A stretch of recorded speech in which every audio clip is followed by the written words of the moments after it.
Bonjour et bienvenue pour cette deuxième leçon vidéo.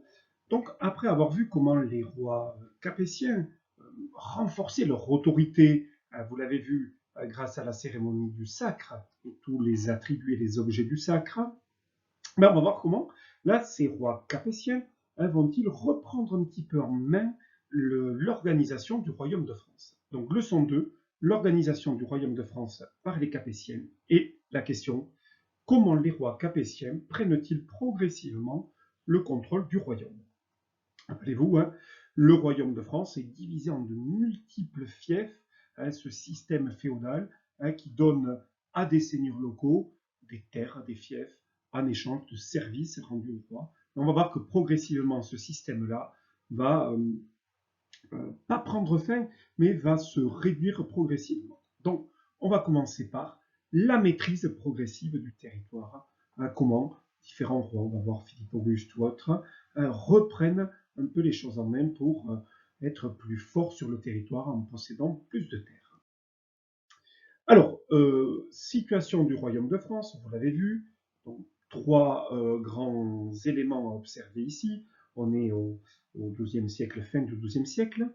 On a, dans un premier temps, vous le voyez ici, le domaine royal, c'est-à-dire ce que possède le roi, qu'il ne confie à personne d'autre, qui est le fief du roi. Nous avons les autres fiefs, ici, confiés à des seigneurs puissants, comte de Champagne, comte de Bourgogne, comte de Toulouse.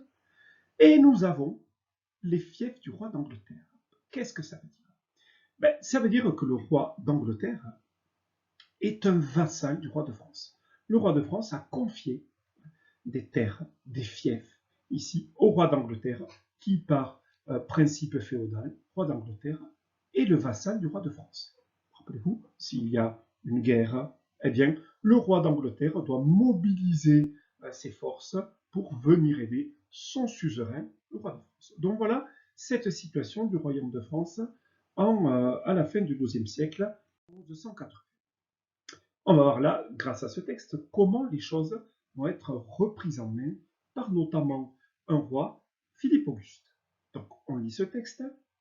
La cour de France s'étant réunie, jugea que le roi d'Angleterre devait être privé de toutes les terres que jusqu'alors lui et ses ancêtres avaient tenues du roi, pour la raison que depuis longtemps ils avaient négligé d'accomplir tous les services dus pour ces terres, et qu'ils ne voulaient presque en rien répondre aux invitations de leur seigneur, le roi de France.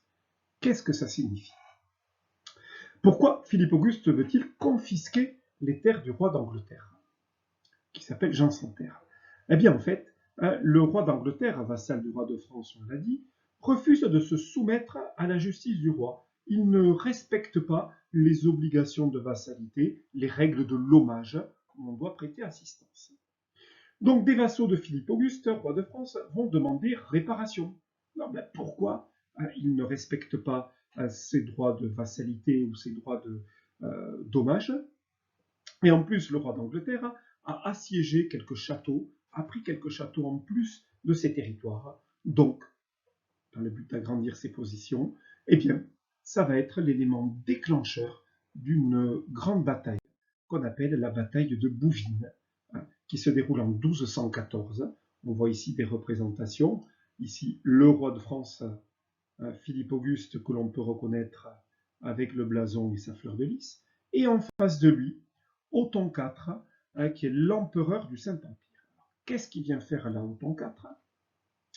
Donc, la volonté de Philippe Auguste est de renforcer son pouvoir.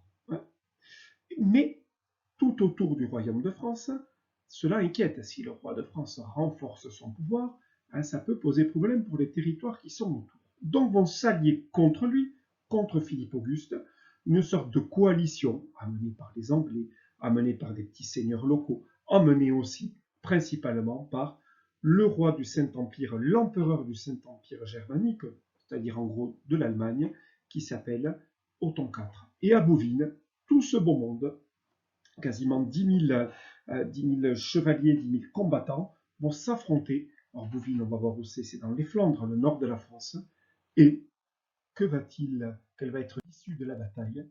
Eh bien, l'issue de la bataille qui se déroule à Bouvines, vous l'avez ici, voit la victoire de Philippe Auguste, qui ainsi, vous le voyez, peut reprendre, donc ça c'était son domaine royal, et reprend progressivement certaines terres de seigneurs qui s'étaient alliés à Othon IV, et reprend progressivement la maîtrise du territoire ici. Il récupère quelques terres aux Anglais, les comtes d'Auvergne qui s'étaient alliés au roi d'Angleterre et à Othon, eh bien ils récupèrent ces terres-là. Donc vous avez progressivement un agrandissement du domaine royal. Toujours les fiefs qui sont présents avec des grands seigneurs locaux, les comtes de Champagne, de Bourgogne et de Bretagne, et la portion d'Angleterre, le territoire anglais, est devenu tout petit par rapport à ce qu'il était. C'est ce qu'on appelle la Guyenne. Seul persiste après Bouvines, eh bien, ce territoire qui va être important par la suite, la Guyenne,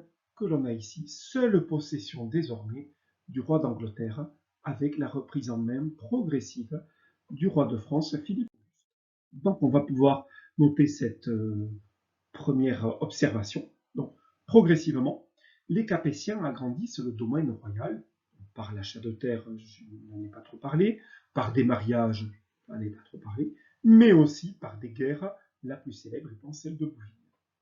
En 1202, Philippe Auguste confisque les fiefs que Jean Santerre, roi d'Angleterre, possédait dans l'ouest du royaume, et il bat les alliés de son rival à la bataille de Bouvines en 1214. Donc à la fin du Moyen Âge, comme on l'a vu, seule la Bretagne reste dominée par des seigneurs très puissants, mais elle sera rattachée au royaume par mariage à la fin du XVe siècle, peu importe. Mais vous voyez, le domaine royal s'étend peu à peu. Alors, pour pouvoir organiser tous ces territoires agrandis, eh bien, le roi va devoir modifier, changer l'administration de son royaume. Il va lui falloir des hommes pour gérer tout ça. Donc, c'est ici l'administration du royaume. C'est passé un petit peu vite, mais c'est le petit 2 qui s'intitule l'administration du royaume. Donc, qu'est-ce que l'on voit? J'ai sélectionné 3 grandes images, 3 grands souverains qui vont restaurer l'administration et l'autorité royale. Donc, on a en premier le Saint-Louis, ou Louis IX, qui va engager la France et le Royaume de France dans de nombreuses réformes et des réformes administratives de fond. Il va s'entourer de grandes personnes compétentes pour l'aider à gouverner. Et on voit sur cette représentation de Saint-Louis l'autorité royale renforcée avec le sceptre, la fleur de lys et tous les apparats, la couronne, tous les attributs qui montrent la puissance royale. Deuxième grand souverain, Philippe le Bel, lui, il n'a plus assez de ressources à tirer de son domaine royal. Certes, le domaine royal a augmenté, mais pas assez d'argent pour mener toutes ces guerres par rapport à ce qu'il domine. Donc il va inventer, il va créer ce qu'on appelle l'impôt royal. Il va faire prélever des impôts aux Français qui vont devoir le lui amener. Et on a ici une représentation de son successeur Philippe V qui lève l'impôt. On voit ici les grands seigneurs qui viennent amener une bourse remplie d'argent. C'est l'impôt. Alors tout ça est très symbolique. Ils ne viennent pas avec leur bourse remplie d'argent, mais vous avez cet argent qui rentre dans les caisses de l'État progressivement. Et enfin, vous avez aussi Philippe le Bel qui va créer ce qu'on appelle les États généraux, c'est-à-dire convoquer, dans des cas exceptionnels, une assemblée de nombreuses personnes qui vont venir aussi l'aider à gouverner en cas de besoin. Donc il va s'entourer de légistes, de juristes, là aussi pour l'aider à gouverner. Donc ce qui pourrait nous donner au niveau schématique, eh bien, ce petit organigramme ici, où on voit le roi toujours à la tête du royaume, mais qui va consulter des conseils, des spécialistes qui vont donner un avis sur des décisions. Il va consulter des financiers, des gens qui vont gérer les finances royales, et lui dire il faut lever plus d'impôts ou moins d'impôts. Et il va convoquer des parlements qui vont rendre la justice au nom du roi. C'est-à-dire dans chaque région, dans chaque fief, vous allez avoir des parlements qui vont se créer et rendre la justice au nom du roi. Et dans les provinces, c'est-à-dire dans les différents fiefs, on va créer ce qu'on appelle des baillis et des sénéchaux, des sortes de préfets qui vont être en charge d'organiser tout ça, de rendre la justice, lever les impôts et convoquer et mener une armée si nécessaire. Mais tout ça, n'oubliez pas, on a à la tête le roi qui s'entoure d'une administration rigoureuse qui va pouvoir utiliser progressivement en cas de besoin. Donc, l'administration française devient littéralement centrale. Tout part du centre, début de la centralisation du territoire français, tout part du centre, et on délègue des fonctions financières, des fonctions de justice, des fonctions militaires à des hommes de confiance qu'on appelle baillis, et les sénéchaux qui s'appellent ensuite préfets. Donc on va pouvoir noter cet élément. Donc, pour affirmer son pouvoir dans un domaine plus vaste, et vous avez vu que le domaine royal s'agrandit, Philippe Auguste améliore l'administration royale dans la capitale, mais aussi dans les provinces, en nommant ses sénéchaux et ses baillis. À partir du XIIIe siècle, la justice du roi tend à remplacer celle des seigneurs. Le pouvoir des seigneurs recule, le pouvoir du roi se renforce. Louis IX, par exemple, renforce l'administration royale. Philippe le Bel, on l'a vu par exemple, s'entoure et crée des États généraux. Et par leur autorité, les rois en deviennent ce qu'on appelle des souverains. Vous avez des définitions ici, États généraux et baillis. Je ne vais pas parler trop d'ordonnance, c'est une loi qui vient simplement du roi, une sorte de décret venant du roi. Le roi va légiférer, elle va créer des lois, multiplier les lois pour organiser son royaume et faire respecter son autorité dans le royaume. C'est ce qu'on appelle des ordonnances.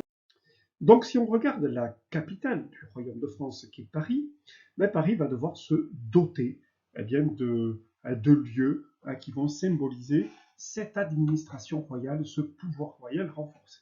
Alors qu'est-ce qu'on remarque? À Paris, des lieux à fonction politique ou administrative, et on peut remarquer le palais royal, certes, mais aussi le temple qui est le trésor royal, là où l'impôt royal est relevé et stocké. Ensuite, des lieux économiques, militaires et religieux. Ce que l'on peut observer aussi, c'est que Philippe Auguste, un des instigateurs de cette nouvelle capitale, qui doit être dimension du pouvoir royal renforcé, fait construire une enceinte tout autour de Paris, des remparts pour protéger Paris des éventuelles attaques, puisqu'on est dans une période où des guerres vont voir le jour progressivement, et on rentre dans Paris par des grandes portes ici qui portent des noms bien précis, porte Saint-Michel, porte Saint-Jacques, et on a, si on remarque encore aujourd'hui, pour accéder au centre-ville de Paris, eh bien vous avez à la sortie du périphérique les bretelles d'autoroute qui parlent toujours de porte Saint-Martin, porte Saint-Denis. Certes, les remparts n'existent plus, même si on peut encore observer des vestiges, mais quand vous prenez le périphérique parisien, que vous voulez rentrer dans Paris, eh bien, vous sortez pas à la sortie numéro 39, mais à la sortie porte Saint-Antoine, à la sortie porte Saint-Victor ou à la sortie porte Saint-Jacques. Ceci est un héritage du Moyen-Âge et de Philippe Auguste qui fait de Paris la capitale du royaume de France. Donc, complétons notre frise avec les souverains que l'on a vus. On avait déjà vu la dernière fois Hugues Capet. Là, on a rencontré aujourd'hui Philippe Auguste, 1180-1223, Louis IX, appelé aussi Saint-Louis, 1226-1270, et je vous ai aussi parlé de Philippe IV, dit le Bel, 1285 et 1314. Donc en conclusion, on va pouvoir dire, au XIIIe siècle, le pouvoir royal s'accroît, c'est-à-dire augmente, grâce à Philippe Auguste, Louis IX et Philippe IV. Donc, vous allez noter cette trace écrite et on verra dans la prochaine leçon bien que cette autorité royale va être mise à mal avec un événement qui a marqué les siècles suivants, c'est la guerre de 100 ans.